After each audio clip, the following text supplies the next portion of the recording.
Nagaan isiniif baay'eetu maatii miidiyaa dirree barnootaa akkam jirtan nagaa keessanii nagaa koodhanii galata waaqayyo.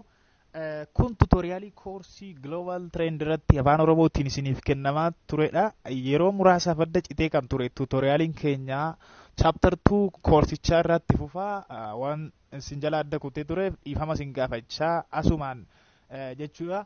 Egaan tuutoriyaalii keenya chapter 2 koorsii Global Trend yookaan Global Affairs jedhamee sadarkaa yuunivarsiitiittis ta'e higher educationitti kennamu kana chapter 2 irraa itti fuuna jechuudha. Chapter 2 jalatti mata duree lama gurguddaadha kan laallu waa'ee foreign policy fi waa'ee dippiloomaasiiti kan laallu jechuudha walii wajjin turra. Egaan miidiyaa dirree barnootaa haaraa warri taatan subscribe gochuu akka hin daganne warri kaan immoo maatii warri taatan yaada keessan koomentii jalatti barreessaa like share godhaatii nu jajjabeessaa miidiyaa dirree barnootaa cinaa dhaabadhaa isiniin jenna. Tuutoriyaalii faanaan obboleessa keessan Oliyaad Baratichadha Yuunivarsiitii Finfinneetti School of Law irraa hamma dhumaatti nafaana ta'an isiniin jedha. Kallattumaan gara tuutoriyaalii keenyattidha kan deemnu. Egaan akkuma isinii tuqe tuutoriyaalii kanaan mata duree lama gurguddaadha kan laallu jalatti chaaptarii kanaan jechuudha. Paartii adda addaatti qoonnee laalla akka nuffisiisaan taaneefi mata dureen inni jalqabaa foreign policy dha jechuudha. Imaammata alaati kan laallu waa'ee imaammata alaa laalla. Lammaffaa immoo dippiloomaasii ilaalla jechuudha. Dippiloomaasii ilaalla. Isaan kun egaa miinsiidha yookaan immoo instrumentiidha naashinaal intirestii yookaan faayidaa biyyaalessaa tokko galmaan ga'uu keessatti karaa nuti irra deemnudha jarri kun lamaan jechuudha. Kanaaf jecha jara kana laaluudhaan dura waa'ee naashinaal intirestii ilaalla. Faayidaa biyyaalessaa yookaan dantaa biyyaalessaa isa jennu laalla jechuudha maal jechuu akka ta'e. Defining national interest faayidaa biyyaalessaa jechuun maal jechuudha. Duraan dursinee isa laalla jechuudha faayidaa biyyaalessaa. Maaliif yoo jettanii akkuma isiniin jedhee foreign policy yookaan imaammanni alaa kunii fi dippiloomaasiin instrument to achieve national interest dha yookaan immoo means to achieve the end which is national interest. Karaa nuti irra deemnee national interest galmaan geenyudha yookaan immoo meeshaalee nuti itti fayyadamnee faayidaa biyyaalessaa achieve goonu yookaan galmaan geenyudha waan ta'aniif jechuudha. Well, national interest refers to set of values. National interestiin kan inni ibsu walitti qabama yookaan tuutawwan sonaa, orientation, yaada, goals, galmaa fi objective kaayyoo jechuudha yookaan karoora given country would like to achieve in its international relations. Biyyi tokko hariiroo biyyoota biraa wajjin qabdu keessatti yookaan hariiroo addunyaalessaa ishee keessatti walitti qabama sonawwan yaada fi galma akkasumas kaayyoo ishee milkeessuu barbaadduudha jechuudha. Naashinaal intarestii kan jennu waan tokko qofaminii set of walitti qabamaadha yookaan tuutawwan kana hundumaadha jechuudha. Naashinaal intarestii jechuun it has been the main driving force that determines the contents of foreign policy.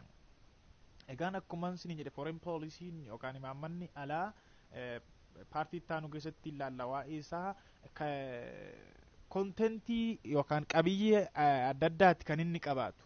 Qabiyyee sana kan murteessu faayidaa biyyaalessaati jechuudha. Kanaaf main driving force dha. Humna ijoodha jechuudha. Faayidaan biyyaalessaa maal murteessuuf yookaan determine gochuuf the content of foreign policy. Qabiyyee faayidaa biyyaalessaa qabiyyee imaammata alaa tokko murteessuudhaaf driving force dha jechuudha. Main driving force dha yookaan humna ijoodha faayidaan biyyaalessaa. National interest is something related to the ambition of governments. National interestiin maalii wal qabata yookaan faayidaan biyyaalessaa maalii wal qabata yoo jettanii the ambition of governments fedhii mootummaa yookaan fedhii biyyaa hawwii biyyaa ti wal qabata. Fidelity jechuudha amma jechuun grammariidha. Fidelity jechuun afaan laatiin irra kan dhufe namaa jechuudha. Fidelity namely jechuudha waan tokko list gochuuf yommuu kaatan egaa amma giraamarii miti barachaa kan jirru. What governments aspire to fulfill in its future interaction with others. Biyyi tokko biyyoota biraa wajjin hariiroo uumtu keessatti fuulli durri ishee maal akka fakkaatu kan murteessuudha jechuudha. National interest ambition of government kan jennu what government aspire. Mootummaan tokko kan biyyi tokko fuula duratti biyyoota biraa wajjin hariiroo uumu keessatti maal milkeessuu barbaada, maal fulfill gochuu barbaada. Kana jechuun imeejii biyya sanaa fuula duraa murteessaa jechuudha. Imeejii biyya sanaa fuula duratti biyyi kun maal akka taatu. Amma fakkeenyaaf Itoophiyaan hariiroo biyya biraa wajjin qabdu keessatti fuula duratti Itoophiyaa akkamii ijaaruuf waan jedhu jechuudha. Mootummaa waa barbaada mini ambishinii wayii qaba jechuudha. Karaa biraan national interestiin power to influence the behaviors of the other state is the primary instrument to implement national interest. Aangoo barbaachisa iddoo kanatti. Aangoon immoo maaliif barbaachisa? Biyya tokko influence gochuudhaaf poweriin jechuudha. Kanarraa power is the currency in international relation keessatti poweriin currencyidha kan ittiin bittee gurgurtuudha. Yoo poweriin qabaatiin humaa gochuu hin dandeessu jechuudha. In terms of economy, politics and in terms of karaa adda addaatiin aangoon yoo militarii faa ta'uu danda'a. Aangoon murteessaadha poweriin jechuudha. Currencyidha. Kanaaf aangoon instrumentiidha. Instrumentii akkamiiti? Instrumentii primary instrumentii meeshaa jalqabaa biyyi tokko biyya biraarratti dhiibbaa ittiin uumtuudha jechuudha. Fakkeenyaaf Ameerikaan amma super poweriidha. Aangoo guddaadha kan isheen qabdu. Biyya feete influence gochuu dandeessi. Fakkeenyaaf Itoophiyaa influence gochuu dandeessi. Akkana akka taatuuf behaviyorii Itoophiyaa jijjiiruuf jechuudha. Waan tokko poolisiis ta'uu danda'a. Waan gochawwan biyya kana keessa ta'an jijjiirsisuu yeroo itti dandeessu jira jechuudha. Paaworii gargaaramte. Baay'ee gaarii. However, there is no universally accepted definition of national interest among scholars. Skolaarota yookaan beektota gidduu national interestii kanarratti garuu waligalteen waaltawaa ta'e hin jiru jechuudha. Yookaan universal waligalteen universal ta'e waaltawaa ta'e tokko hin jiru. Hiika national interestii irratti jechuudha. Hundu adda adda hiika jechuudha. Baay'een isaanii adda adda hiiku irratti walii hin galamu. Hiika faayidaa biyyaalessaa kanarratti. Maaliifi there is a major division of opinion in the field of international relation regarding whether national interest can be defined objectively. National interestiin objectively hiikamamoo waan jedhu yookaan subjectively hiikamamoo waan jedhu irratti adda adda ba'uu jechuudha. Yookaan yaada adda addaa qabaatu. Maal jechuudha? Objectively jechuun namni hundi kan irratti walii galu yookaan hiika waaltawaa ta'e jechuudha. Bakka kana jennaan hunduu kan fudhachuu qabu hiika waaltawaa ta'e. Yookaan immoo subjectively gaaf jennu adduma addatti namuu akka isaaf galitti kan hiiku yookaan biyyi tokko akka isheef ta'etti kan hiikkattu dhamoo whether national interest is science or art on art yookaan immoo national interest yookaan faayidaan biyyaalessaa saayinsiidha moo aartiidha waan jedhamu irrattis controversiitu jira jechuudha. Yookaan yaada adda addaatu ka'aa jechuudha. Waliigalteen hin jiru. Saayinsiidha warra jedhantu jira. Aartiidha lakkii aartiidha kan jedhanis jiru. Kanaafidha iskoolaaronni hiika faayidaa biyyaalessaa yookaan naashinaal intarestii irratti walii hin galanii kan jenneef jechuudha. Waliin galan jechuun garuu guutumaan guututti waliin galan jechuutu hin taane kun garee tokko qabata kun immoo garee tokko qabata. Yuunivarsaal kan ta'e hiika waaltawaa ta'e kennuun rakkoodha jechuudha gaasitti. Baay'ee gaarii. Egaan waliigaltee dhabuun isaanii kun yookaan hiika kanarratti waliigaluun dhabuun isaanii eessaa ka'a yoo jettan Plato kitaaba Plato The Republic jedhu bu'uura godhatu jechuudha baay'een. The Republic keessatti Platon waa'ee the good of the police ni kaasa jechuudha. Dibeetiin kun yookaan controversiin kun achiidha jechuudha kan inni ka'u.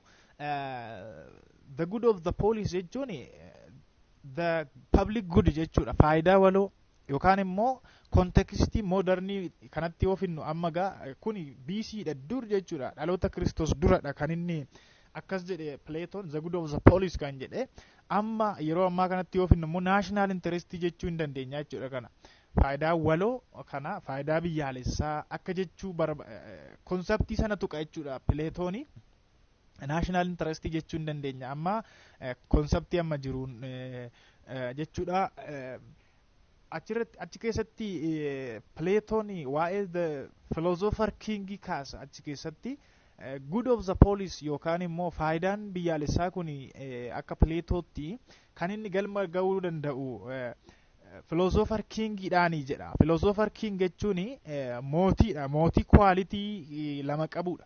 Tokkoffaa quality philosopherii qaba.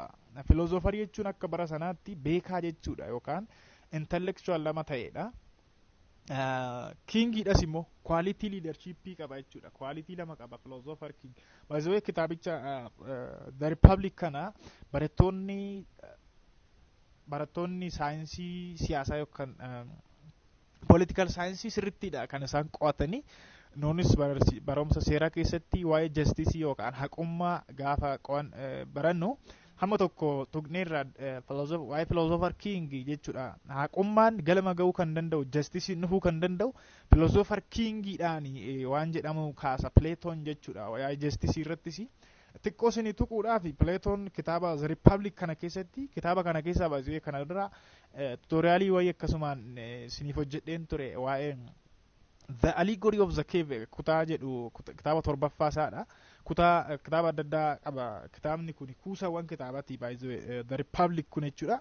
Na political philosophy dha kitaabni kun siyaasa falaasama siyaasaati jechuudha. Kitaabni The Republic kun achi keessatti kilaasii bakka sadiittidha kan inni qoodu. Kitaabni kun kutaani waa'ee The Philosopher King haasa'u kun jechuudha. Bakka sadiitti qooda Platoni kilaasii sadiitti qooda societyidha. Kilaasiin jalqaba The Guardians'dhaan. The Guardians warri ta'an kun kilaasii society keessa tokko ta'anii lakkoofsaan muraasa warra ta'anidha jedha. Lakkoofsaan muraasadha garuu men of wisdom jedhee waama. Isaan kun kan isaan gammachiisu ogummaadha jedha. Liidaroota isaan kun raashinaalota sababaa warra ta'an sababatti warra amananidha isaan jedha.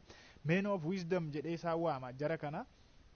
Isaan kanadha jechuudha philosopher kingin. Quality philosopherii qabu jechuun quality beekuudha jechuudha. Isaanii lammaffaa immoo quality leadership qabu jarri kun.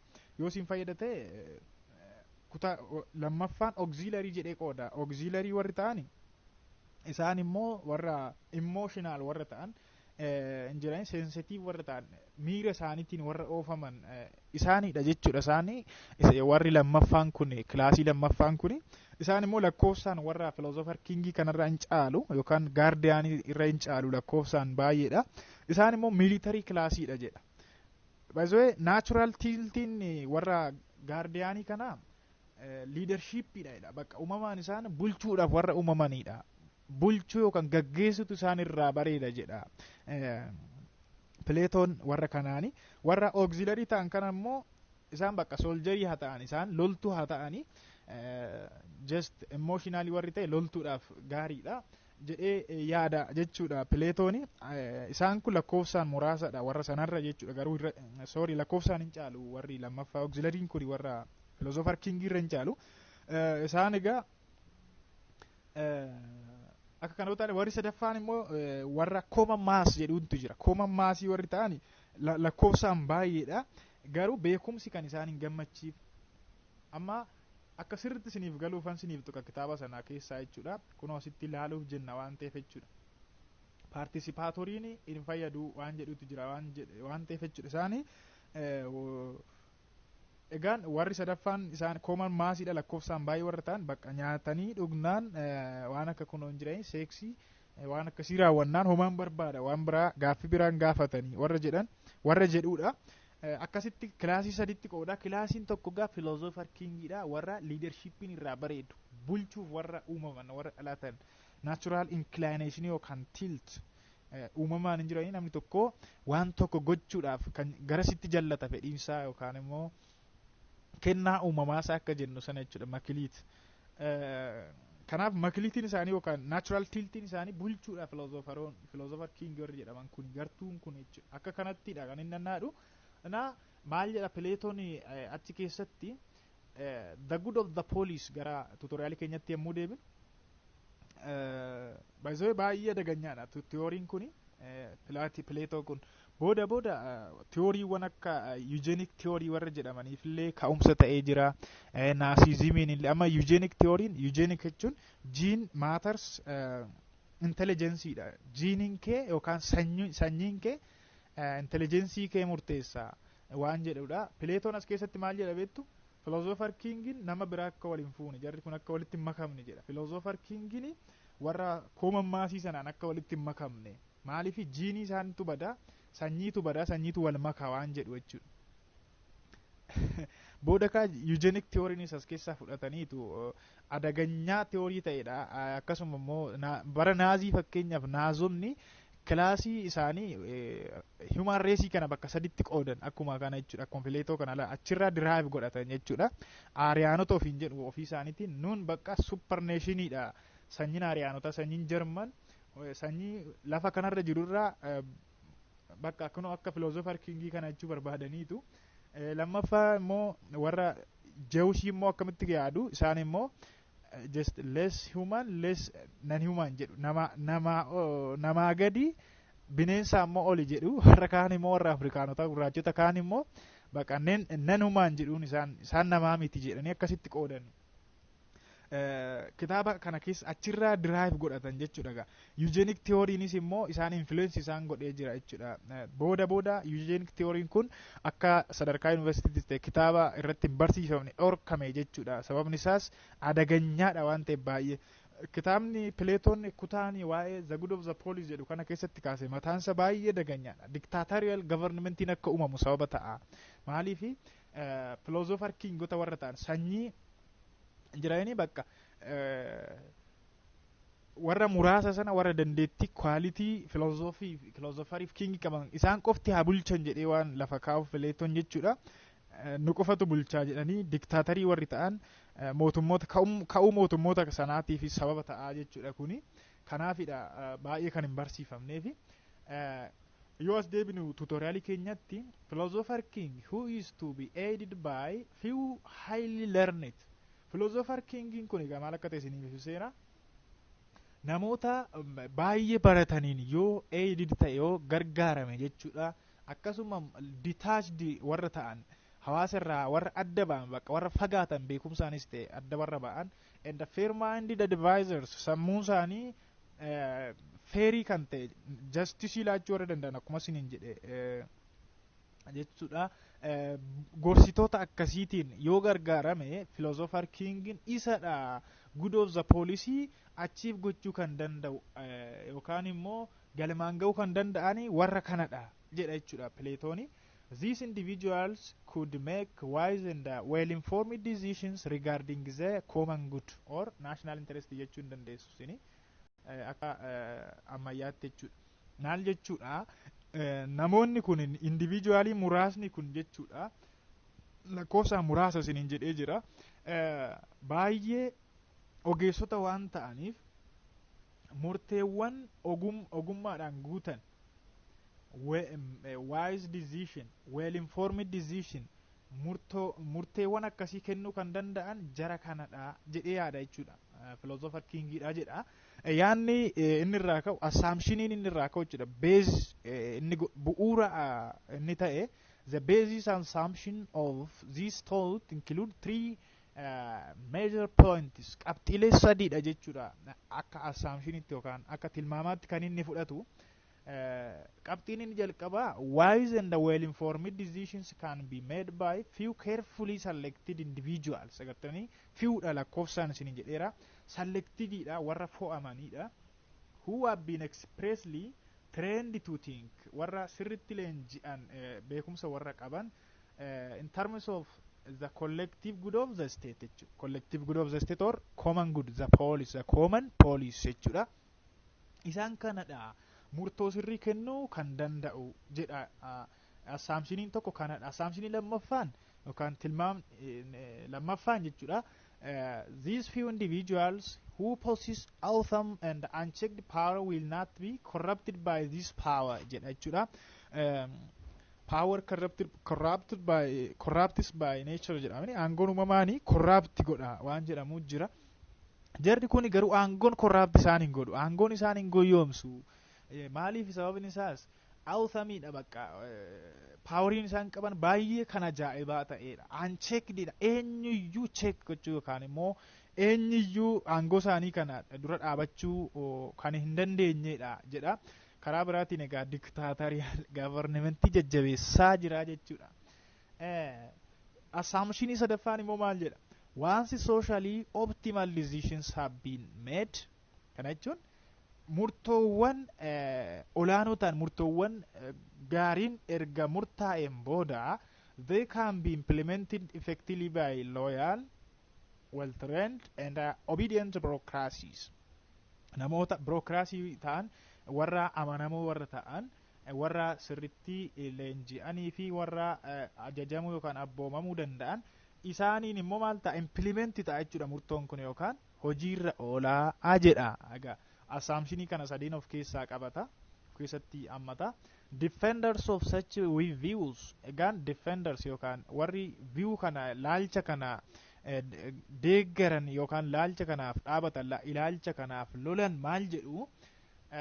One person who is strength, namni tokkichi jabina kan qabu, ogummaa kan qabu, beekumsa kan qabu, hundumaa olitti immoo aangoo kan qabu, can make good decisions than participatory decision making. Participatory decisioning akkan sila sinin jedhe warri kun oola common maasii kuni yookaan immoo auxiliary warri jedheen qoode kuni as keessatti participate godhuu hin qabanidha. Hirmaachuu hin qabanii. Hirmaachisuu hin qabu. Ofumaa isaatii murteessuu qabaadha. Jabina isaa, ogummaa isaa, knowledge isaa, power isaa fayyadamee jechuudha. Kanaafidha participatory hin deeggaru jechuun immoo dictatorial government jajjabeessaa jechuudha. Dimokiraasii dhiiba jechuudha wanti kuni. Sababii akkas jedheef qaba Plaatoon amma isa sana naasu. To further complicate the problem of identifying national interest, foreign policy decision is not necessarily clear-cut and rational process. Karaa tokko immoo foreign policy decision jechuudha clear-cut miti yeroo tokko murtoowwan imaammata alaa kun clear-cut jechuun ifa kan ta'e ifaan ifa kan ta'e jechuudha. Yeroo tokko wal xaxaa ta'a rational process immoo yeroo ta'u itti dhiisutu jira. Kanaaf kana sana jechuudhaaf irrakkisa jechuudha. Policies are often generated through great internal political and bureaucratic debates. Policy one yookaan imaammanni kunniin egaa generate kan ta'an yookaan kan maddisiifaman akka kanatti jechuudha. Dibeetiiwwan biyya keessaatii fi biirokraasii irraa jechuudha. Akka kanatti maddisiifamu poolisiiwwani isaan kana laalleetu multiple conflicting interests are used in defining national interest. National interest kana ibsuu yookaan define gochuudhaaf criteria adda addaatu ka'a. Criteria conflict wal godhan yookaan walitti bu'an yookaan criteria wan adda addaa jechuu barbaadeetu Kolmivis namicha jedhamudha. Criteria kana kan tarreesse tokko tokkoon ilaalla. Garuu just grasp gochuuf jara kana operational philosophy jedha. Kolmivis jechuudha ilaalla ta'ansine criteriyaan tokko operational philosophy dha. Biiroo akkamitti akka operate gootu yookaan akkamitti akka sochootu jechuudha. Morality fi law safuu fi seera pragmatism yookaan dhugaa lafarra jiru ideology yookaan immoo xiin yaada biyyi sun qabdu professionalism advancement yookaan immoo guddina ogummaa jechuudha. Partisanship gartuu ofii qofaaf loogu gartuu ofii qofaaf gartuu ofii bureaucratic interest ethnicity race or race sanyummaa qomoo ofii social class and status foreign policy dependence tokko tokkoon laallaa jechuudha. Jara kanasi amma dhumaatti ammas nafaana ta'a Columbus criteria for national interest dha jechuudha. Warri kuni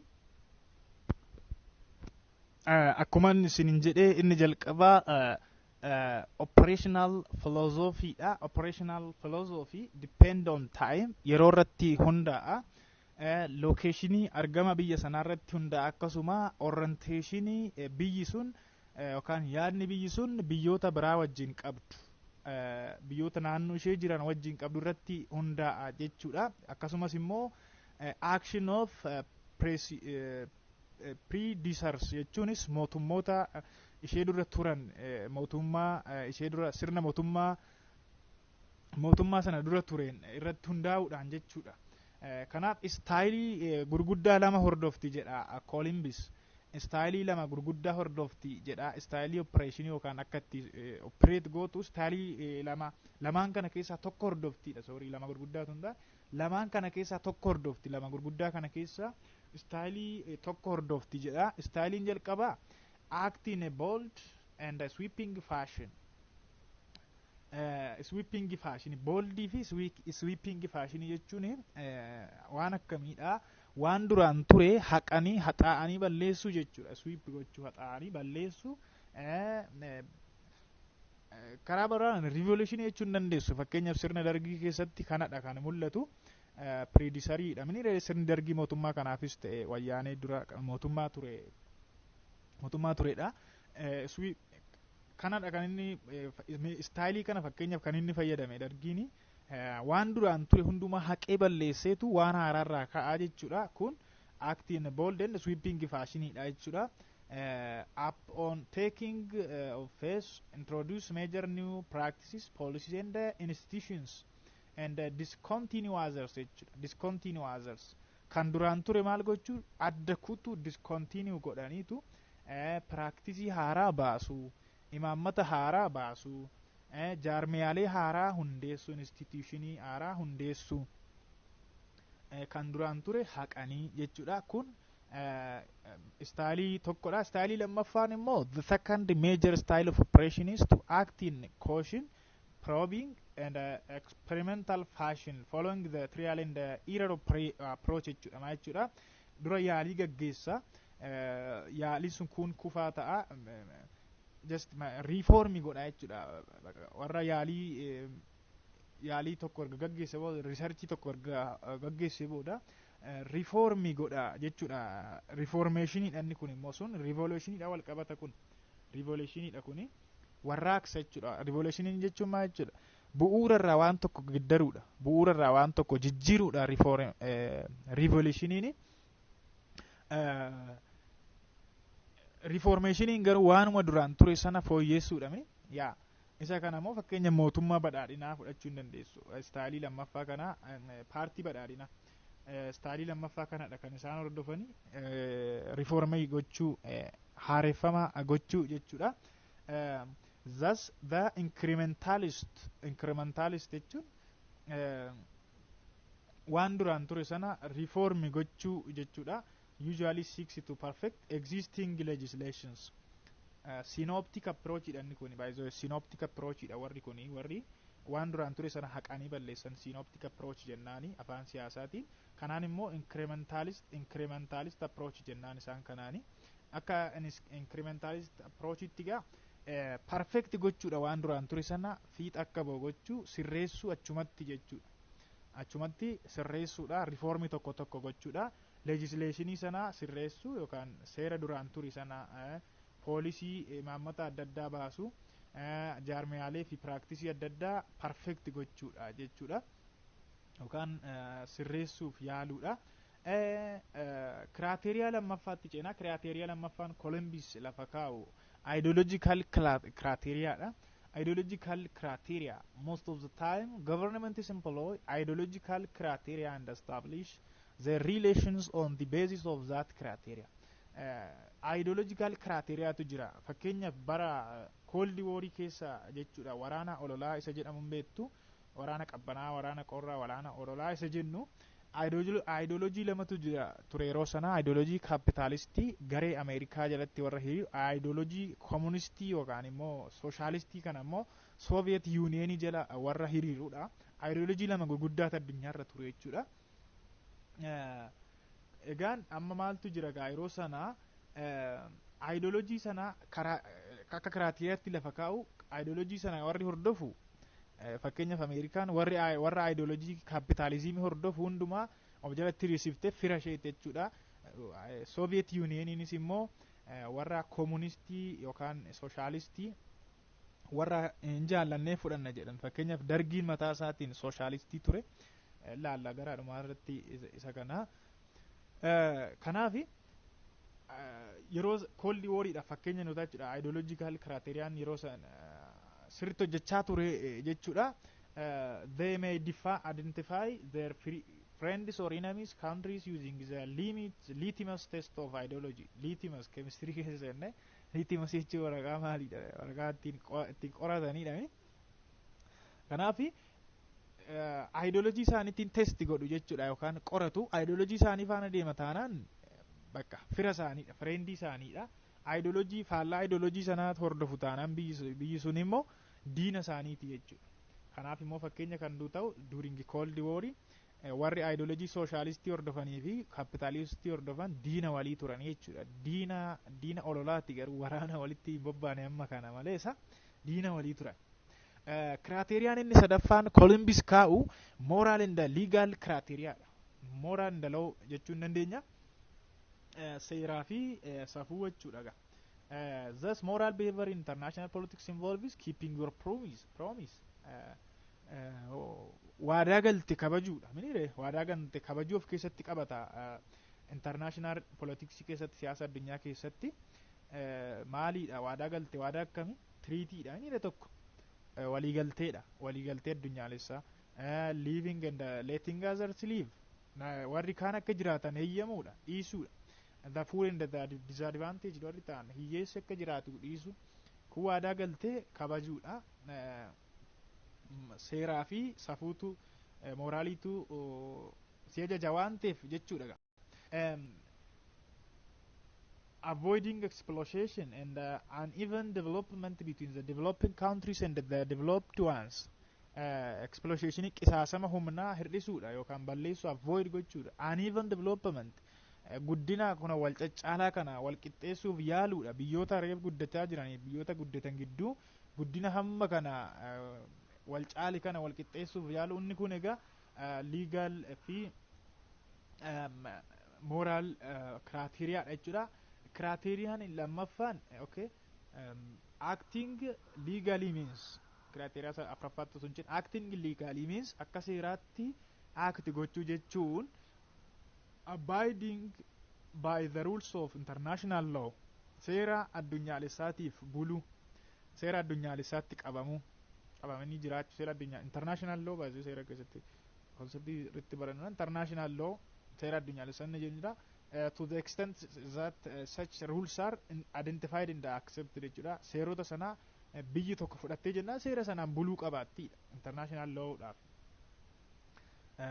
Pragmatic criteriyaadha. Criteriyaa sadaffaani inni kun immoo factualidha. Faaktii irratti yookaan de facto isa jennuun afaan laatiniitiin jechuudha seera keessatti dhugaa lafarra jiru irratti hundaa'u. As pragmatist your orientation is low-key matter of fact not on some emotion and professions.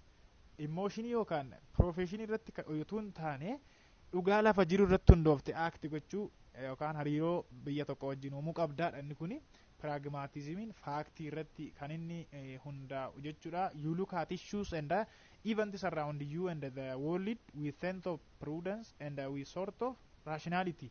Bakka prudenceidha fi rationalityidhaan akka sababa taate dhugaa lafarra jiru laaluu qabaattaadha jechuudha. Dhugaa lafarra jiru addunyaa naannoo kee jiru to'adhuudha. Professional advancementidha kan biraan ammoo professional advancementiin yookaan guddinni professionii biyya sana keessa guddina ogummaa jechuudha. Afaan Amaariffaa kallattiidhaan hoyinu tokko tokkoon kun egaa yeroo tokko tokkoon ulfaata. In this case, your action may be manipulated and adjusted in consideration of your professional survival and growth. In short, your personal success irratti maal ta'aadha manipulate ta'aadha yookaan adjust gootaadha. Biyya tokko keessa egaa akkuma beektan elitiitu jira, warri baratan jiru, popular pressuriin hin jira. Kanaaf mootummaan tokkoof tokko dhagahaa jechuudha.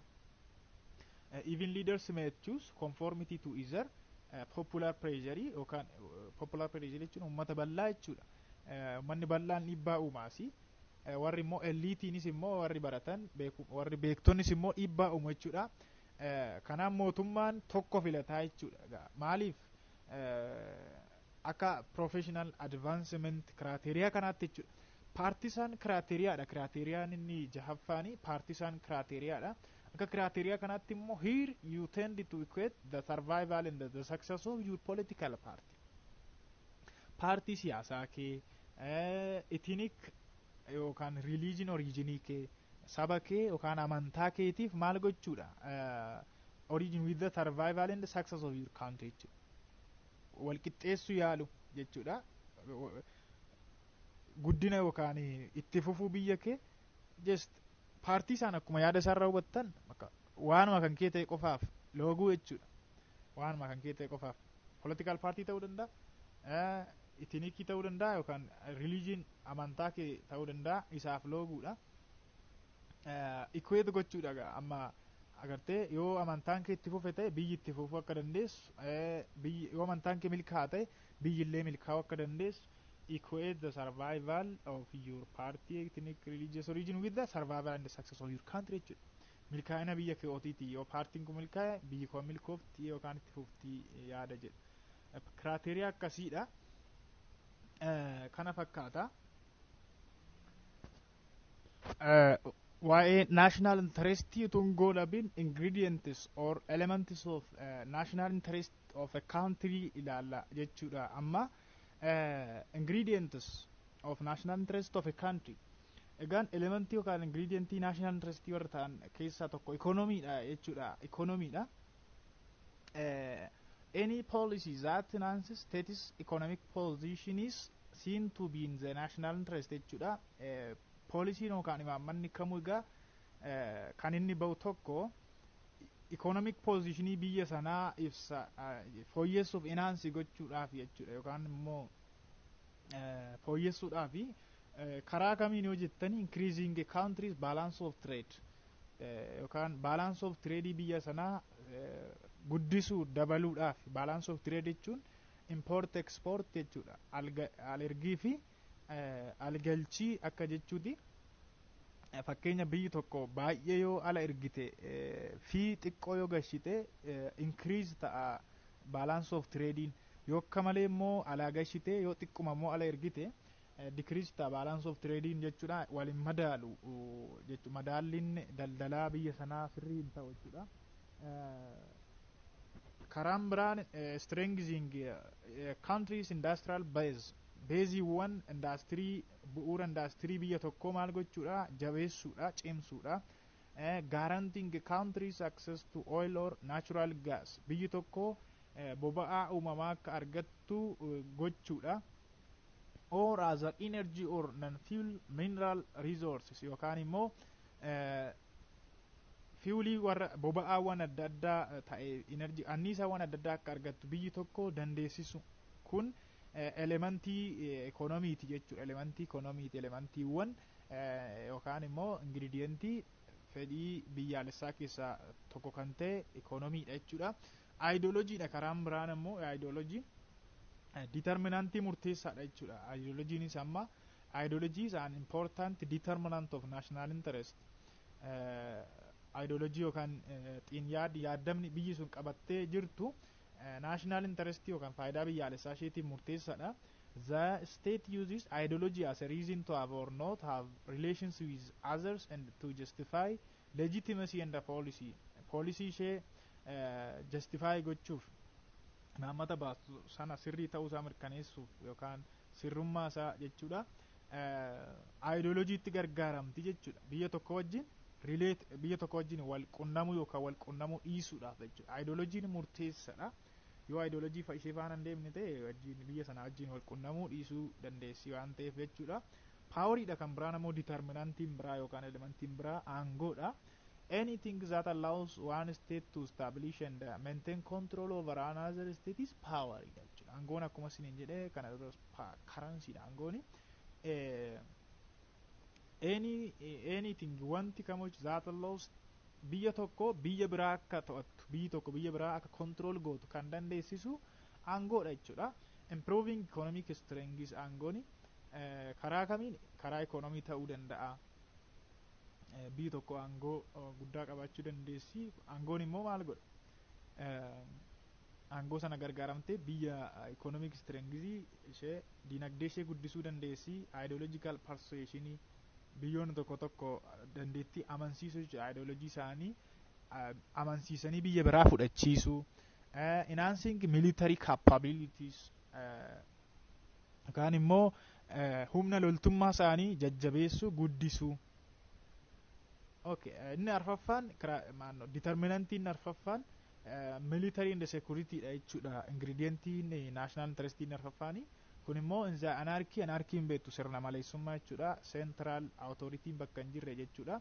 Where there is no overarching central authority. Realistoonni maal jedhu? Realistoonni assume that all governments mootummaanni hunduu whether democratic or authoritarian, dimokraatawaas haa ta'u authoritaarianis haa ta'u xiqqaas haa ta'u guddaas haa ta'u mootummaan kamu kan guddates haa ta'u kan hin guddanne, biyya guddattes biyya hin guddannes haa taatu maal barbaada? Pursue it as a national interest barbaada. Faayidaa biyyaalessaa isaa barbaadaadha. Maaliif anarkii keessatti jechuudha. Maaliif anarkii keessatti central authority hin jiru, giddugaleessa ta'ee kan bulchu addunyaa anarkii taate keessatti jechuudha. State is perhaps only naturally look to military security. Biyyi uumamaan maal barbaaddi? Garamitti tiilti gootee yoo jettan military security ishee sirritti ijaaruu barbaaddi jechuudha. Humna nageenya waraanaa ishee jechuudha. Minimum determinant of their national interest. Yoo xiqqaate nageenya ishee, humna nageenyaa guddifachuu qabaachuu qabdi. Minimum yoo xiqqaate jechuudha. Morality and legality dha kan biraani. States may give priority for the development of democracy and the rule of law based on freedom. Biyyoonni dursa kan isaan kennan, dursa kennina jedhanii kan yaadan usually ta'ullee jechuudha. Yeroo hunda hojiirra oolchuu baatanillee development of democracy, guddina dimokiraasiitiif, the rule of law, seera, olaantummaa seeraa maal irratti kan hundaa'e? Bilisummaa irratti kan hundaa'e, walqixxummaa irratti kan hundaa'e, haqummaa, justice, haqummaa irratti kan hundaa'e, dimokiraasii irratti kan hundaa'e, tolerance of diversity, garaagarummaa keessatti wal danda'uu irratti kan hundaa'e, solidarity with the weak, threatened and the defenseless jechuudha. Warra dadhaboo ta'an, warra defenseless, warra gargaarsa isaa tokkummaa uumuu, solidarity uumuu. Priority kanaaf kennu biyyi yeroo hunda garuu hojiirra oolu kuni usually dha jechuudha. Culture dha kan biraa, determinantiin biraa. State may be interested to consider its interests, language or tradition. Culturein egaa aadaa fi afaan of keessatti qabata. Biyyi baay'een aadaa isaanii, maalii isaanii, afaan isaanii biyya biraatti fe'uu hin barbaadu. Ethnic race inni torbaffaan fi inni dhumarra jechuudha. Sabummaadha. Sabummaa yookaan qomoo sabummaa jennaaga. Qomoo sabummaa jechuu hin dandeenya. Both could play key role in determining national interests. Kanaaf national interest yookaan faayidaa biyyaalessaa tokko murteessuu keessatti sabummaa fi qomoonis murteessaa akka ta'edha. Kun ingredients or elements or determinants of national interest of a country dha jechuudha. Walumaa gala tuutoriyaaliin keenya har'a waa'ee national interest yookaan faayidaa biyyaalessaa ilaalle kana fakkaata. Faayidaan biyyaalessaa egaan the reason the national interest, the reason the at Latinitti, the reason of state to justify its action policy toward another state's interaction level, international level keessatti biyyi tokko maaliif akka biyya biraa wajjin hariiroo uumtuudha jechuudha. Sadarkaa addunyaalessaatti PPT biraa, PPT adda addaa ta'uun gargaarame malee kanumadha. Kompleksiidha, veegiidha. Hiika adda addaatti laatu beektonni waliigalteen waaltawaa ta'e hin jiru national interest irratti jechuudha. walumaa galatti kana fakkaata. Paartii taanuun immoo amma wal arginutti nagaannaa tura. Baay'een isin jaalladha immoo saba qashtii saba garraamiin nana tuutoriyaaliin keenya paartiin boqonnaan lama paartiin jalqabaa kana fakkaata ture. Tuutoriyaalii faanaan obboleessa keessan Oriyaal Baratichaan ture Yuunivarsiitii Finfinneetti School of Law irraa. Ulfaadha galatoomaa. Subscribe gochuu immoo kan daganne warri kana dura maatii keenya hin taane comment like share godhaa immoo. Bye bye.